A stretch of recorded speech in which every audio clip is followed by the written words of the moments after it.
इसी बीच एक बड़ी खबर फायरिंग पर दिशा पार्टी के पिता बोले 8 से 10 राउंड फायरिंग हुई है जगदीश पार्टी दिशा पार्टी के पिता की तरफ से कहा गया। उन्होंने ये भी कहा कि प्रेमानंद महाराज पर बयान नहीं दिया, बयान को गलत तरीके से पेश किया गया, जिसके बाद अब पूरा परिवार डरा हुआ है।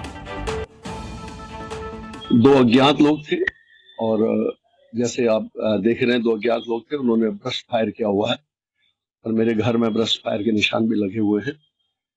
अभी जैसा कि मैंने भी पेपर में पढ़ा है तो किसी गैंग ने शायद इस बात को स्वीकार किया है कि हम कर रहे हैं, लेकिन मैं अभी इस बारे में कुछ नहीं कह सकता हूं कि कौन गैंग है। तो जहां तक हमारी बेटी का भी क्लियरिफिकेशन है, उन्होंने कभी भी प्रेमानंद महाराज को बारे में कुछ नहीं कहा, क्योंकि हम सब सनातनी हैं, हमारे संत हैं, हमारे पूजनीय हैं, हम कभी भी अपने सनातन के खिलाफ नहीं जा सकते। पर पूरी तरह से नाकेबंदी की हुई है, भारी पुलिस बल तैनात है और सामने देखिए जो दीवार पे जो काले धब्बे दिखे हैं, दरअसल वो फायरिंग की निशान है, क्योंकि जिस तरह से एक दिन पहले रात में जो है मोटरसाइकिल सवार आते हैं और यहाँ पर फायरिंग करते हैं। गौर करने वाली बात है कि दिशा पाटनी का घर है, यहाँ पे पॉश एरिया रखता है और यहाँ पे जिस तरह की सूचना जो आ रही है वो ये आ रही है कि लगभग 3:30 बजे जो है कल सुबह तड़के जो है 2 मोटरसाइकिल सवार आते हैं और उसके बाद तड़ातड़ 5 राउंड यहाँ फायरिंग करते हैं। कुछ देर बाद ही जो है सोशल मीडिया पे एक पोस्ट जारी है जिसमें गोल्डी गैंग ने इसकी जिम्मेदारी ली। उन्होंने सीधे तौर पे कहा है कि संतों का जो अपमान करेगा उसको बर्दाश्त नहीं किया जाएगा। फिलहाल जगदीश पाटनी और दिशा पाटनी की जो परिवार है वो अंदर है, फिलहाल वो मीडिया से दूरी बनाए हुआ है, लेकिन एसएसपी का कहना है कि 5 टीमें गठित कर दी गई हैं और उनको भरोसा है, क्योंकि जिस तरह से सीसीटीवी फुटेज में दोनों मोटरसाइकिल सवार कैद हुए हैं तो उन्होंने 5 टीम गठित कर दी। उनका भरोसा है कि जल्द से जल्द आरोपी जो है पुलिस की गिरफ्त में होंगे।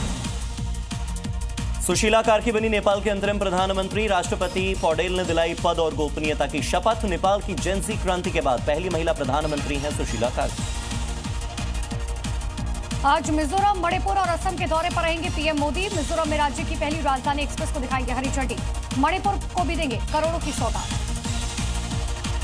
बिहार चुनाव में भारतीय जनता पार्टी के लिए मोदी, शाह और राजनाथ सिंह के अलावा योगी आदित्यनाथ, दिल्ली की सीएम रेखा गुप्ता, मध्य प्रदेश के मुख्यमंत्री मोहन यादव भी करेंगे प्रचार। 52 सांसदों को मिलेगी विशेष जिम्मेदारी। राहुल गांधी की वोटर अधिकार यात्रा के बाद अब तेजस्वी निकालेंगे बिहार अधिकार यात्रा। 16 सितंबर से जहानाबाद से होगा तेजस्वी की यात्रा का आगाज। मुख्यमंत्री योगी आदित्यनाथ की बड़ी पहल, लखनऊ और कानपुर में बनेंगी अत्याधुनिक एआई सिटी। यूपी बनेगा डिजिटल इनोवेशन का हब। लखनऊ में साइबर ठग गिरोह का भंडाफोड़, 6 साइबर अपराधी गिरफ्तार किए गए। मौके से 26 लाख रुपए नकद और 1 करोड़ 30 लाख की डिजिटल करेंसी बरामद। अलग अलग राज्यों से गिरफ्तार आतंकियों से पूछताछ में हुआ बड़ा खुलासा। दिवाली से पहले दिल्ली को थी दहलाने की साजिश, मास्टरमाइंड दानिश के इशारे पर थी दिल्ली में हमले की प्लानिंग। दिल्ली के मंगोलपुरी में हुई चाकूबाजी, हथियारबंद बदमाशों ने 2 लोगों पर चाकू से किए ताबड़तोड़ वार। करावल नगर में नानक डेयरी के पास एक युवक की गोली मारकर हत्या की गई। यूपी के बरेली में एक्टर दिशा पाटनी के घर पर फायरिंग, बाइक सवार 2 बदमाश फायरिंग करके मौके से हुए फरार। घर के बाहर पुलिस की तैनाती, जांच में जुटी पुलिस। गोल्डी बराड़ गैंग और रोहित गोदारा गैंग ने ली जिम्मेदारी। और कर्नाटक के हासन में गणेश मूर्ति विसर्जन के दौरान बड़ा हादसा हुआ। जुलूस में मौजूद श्रद्धालुओं पर चढ़ा तेज रफ्तार बेकाबू ट्रक, 9 लोगों की मौत, कई लोग घायल।